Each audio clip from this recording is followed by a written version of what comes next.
E o primeiro duelo vai ser entre Bumi e Luquinha Picanha.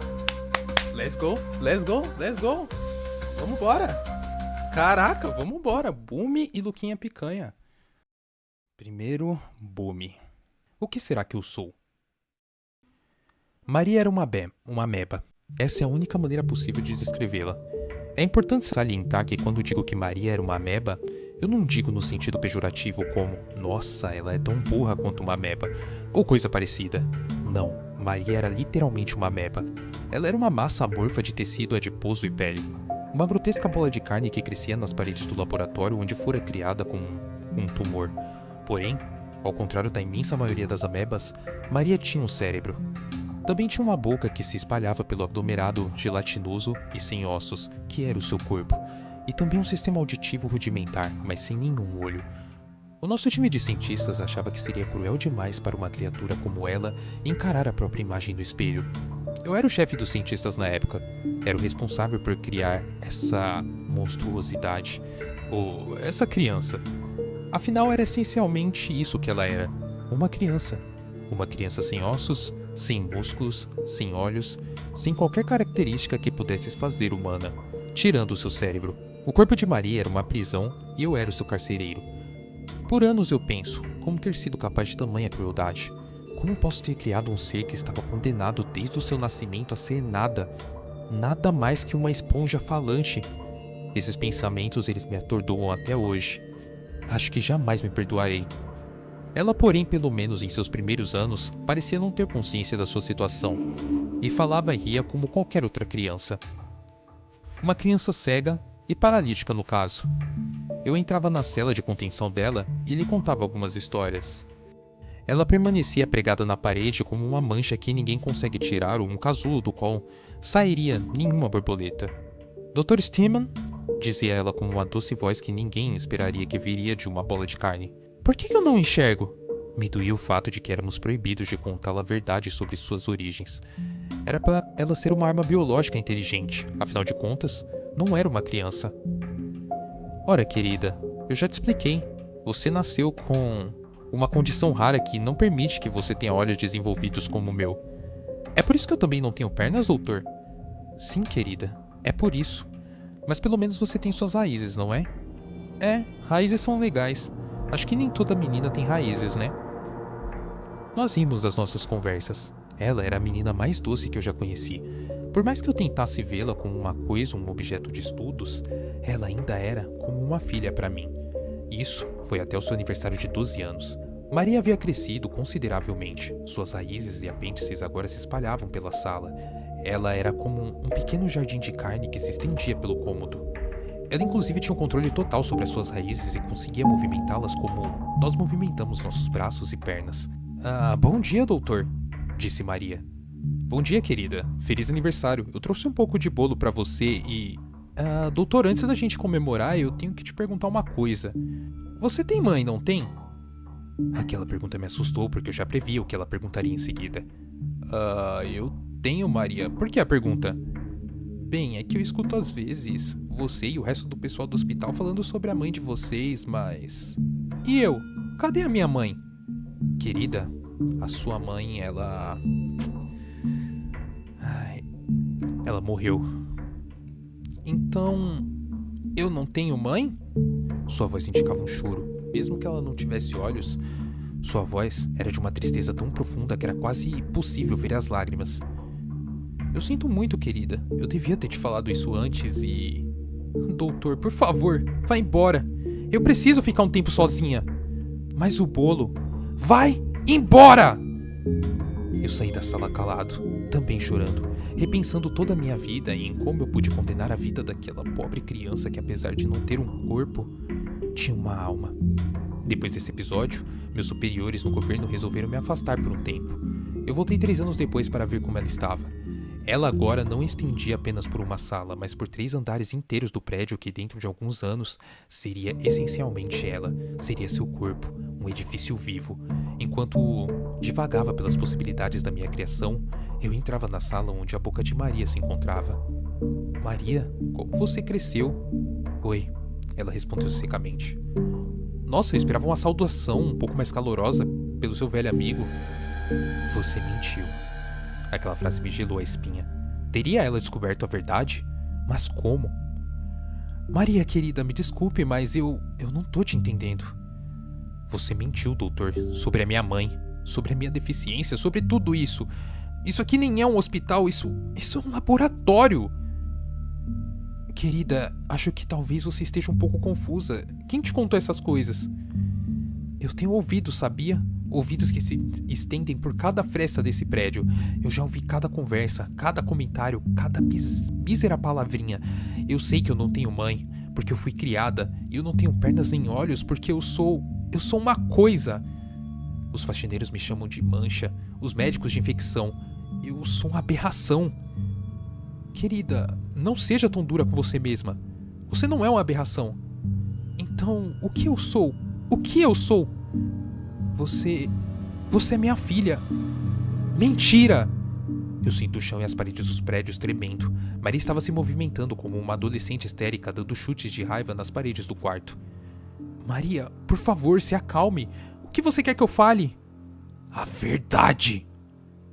A verdade é que você é uma arma biológica, Maria. Você foi criada para se espalhar pelos campos inimigos, consumir matéria orgânica e não orgânica como uma gigantesca infecção. Você também poderia coletar informações para as tropas aliadas e você é muito mais que isso, querida. Por favor, me escute. Você é a minha filha. Não, doutor. Eu sou uma arma. Eu fui feita para destruir. Então eu vou destruir tudo. Começando por essa maldita prisão. As raízes e apêndices de Maria começaram a se movimentar numa raiva frenética. Eu corro para a saída enquanto o prédio colapsa lentamente. Os seguranças tentam atirar nela, mas é impossível. Ela é muito grande. Ela vai se espalhando como uma enorme onda de carne, consumindo tudo e todos. Em menos de 24 horas, a cidade cai. Tudo faz parte dela agora. Ela se espalha como um câncer sobre a superfície da Terra. Os líderes do mundo tentam um ataque nuclear que a fere, mas não a mata. Não adianta, ela já devorou metade do país e continua se espalhando. Em breve, o mundo inteiro será Maria. Nome da história? Tem algo lá fora. Bem, há uma suspeita de assassinato encaminhada até este lugar, mas tem 4 dias que não se tem sinal do cara. O cheiro já é insuportável, disse Barry dando um gole no café. De qualquer forma, vamos realizar isso logo. Só temos de pegar o corpo e retirar do apartamento. A autópsia fará o resto. Arrombamos a porta e nos deparamos com uma cena inusitada. O homem estava próximo à janela, com a corda enrolada no pescoço. Havia um caderno caído no chão, a uma distância do corpo que aparentava ter caído à mão dele. Ei, Barry, olha isso, mano. Um caderno. Barry olhou meio indiferente. Abre e veja se há algo escrito. Pode mudar a investigação, disse ele. Eu era um policial. Investiguei um caso de suicídio. Encontrei um caderno próximo ao corpo. Ele tinha se enforcado com uma corda. Peguei o caderno ali e notei que era um diário. Era muito estranho, mas levei para casa e li o resto. Eu li em voz alta. Isso não vai dar em nada. Só acontece com o pessoal da autópsia, disse Barry sem muita paciência. Ok, vai preparando o carro. Nós podemos ir. O pessoal chega em 2 minutos, eu disse. Mas quando Barry se virou, peguei o diário e pus por debaixo da blusa. Bem, há uma suspeita de assassinato encaminhada até este lugar, mas tem 4 dias que não tem sinal do cara. O cheiro já é insuportável, disse Barry dando um gole no café. De qualquer forma, vamos realizar isso logo. Só temos de pegar o corpo e retirar do apartamento. A autópsia fará o resto. Arrombamos a porta e nos deparamos com uma cena inusitada. O homem estava próximo à janela, com a corda enrolada no pescoço. Havia um caderno caído no chão, a uma distância do corpo que aparentava ter caído da mão dele. Ei, Barry, olha isso, mano, um caderno. Barry olhou meio indiferente. Abre e veja se há algo escrito. Pode mudar a investigação, disse ele. Segunda-feira. Eu era um policial. Investiguei um caso de suicídio. Encontrei um caderno próximo ao corpo. Ele tinha se enforcado com uma corda. Peguei o caderno e li. Era um diário. Era muito estranho, mas levei para casa e li o resto. Eu li em voz alta. Isso não vai dar em nada. Só contate o pessoal da autópsia, disse Barry sem muita paciência. Ok, vai preparando o carro. Nós podemos ir. O pessoal chega em 2 minutos, eu disse. Mas quando Barry se virou, peguei o diário e pus por debaixo da blusa. Ao chegar em casa, aguardei e fui dormir. Sem pensar muito, o alarme tocou. Acordei preocupado, o som do alarme às 9 horas, mas lembrei que hoje era meu dia de folga. Logo lembrei de ler o diário só por curiosidade mesmo. Passei a folha. Terça-feira. Hoje fui dormir e escutei estalos de móveis na minha sala, as panelas emitindo ruídos. Eu consegui dormir, mesmo sentindo como se estivesse invadindo a minha casa, mas devia ser coisa da minha mente. Dormi mais ou menos o resto da noite. Ok, aonde esse diário quer chegar? Eu não entendo, pensei curioso. Passei e li a próxima página. Quarta-feira. Me perdoe se eu estiver escrevendo errado, é porque não dormi direito essa noite. Fui tranquilamente dormir como sempre, mas escutei sons de estalos. Tudo bem, eu já sabia que era coisa da minha cabeça, mas eu escutei passos correndo pela minha casa. Fiquei cabreiro, quem estava na minha casa? Então, saí. Quando olhei, não tinha nada de anormal. Os sons pararam e aproveitei para beber água. Então, voltei, fechei a porta e tentei dormir, mas eu não consegui direito. Ou talvez estivesse praticando frogging na casa do cara, mas vamos ler e entender o resto. Pensei atiçado pela curiosidade. Quinta-feira. Desculpa, mas eu vou escrever errado mesmo. Não dormi nada essa noite. Eu fui dormir, mas me senti observado. O ar que respirei parecia reciclado. Parecia que tinha mais alguém ou alguma coisa no quarto comigo. Eu via ele na visão periférica. Ele estava lá. Eu não dormi, mas pesquisei muito sobre o que estava acontecendo comigo. Descobri mais coisas sobre. Escuto barulho de estalos, passos pela casa e me sinto observado durante a noite. O que pode ser? Escrevi na barra de pesquisa e cliquei. Você escuta barulhos suspeitos pela sua casa? Então você precisa saber disso. O nome do site era anomaliacompartilhada.com.br. Por que não clicar, né? Pensei. Realmente não me parecia uma má ideia. Cliquei. Ok, li o artigo escrito no diário. Primeiro, descobri que o que me persegue dentro da minha própria casa é um Karazi. Não é um Karazi qualquer, é do tipo muito raro, mas me perseguirá até a morte, que ocorrerá no quarto dia. Quem lê, escuta ou sabe da existência dessa história, será o próximo.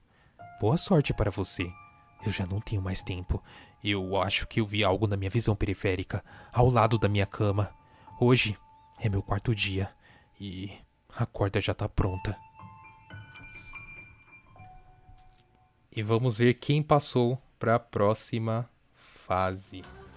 59% Bumi, 40% Luquinha. Parabéns, Bumi. Boa história também, Luquinha. Obrigado pela participação de vocês. Se prepara, Bumi. Tá na próxima fase, cara.